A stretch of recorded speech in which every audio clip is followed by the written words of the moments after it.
Yebo. Igama lami ngiSondezo. Angiqamba ngiyasaba phambili ngiyabasaba abantu.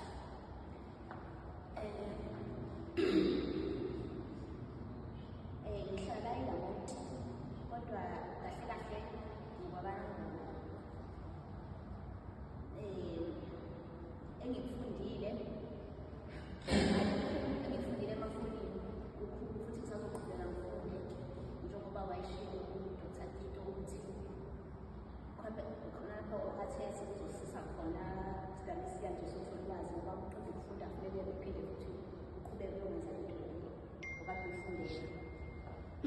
Ngiyafuna kakhulu ukuya lapho ngifuna nje ukwazi angazi kufanele ukwazi kahle kakhulu ngifuna uku-excela nje ngisho njalo.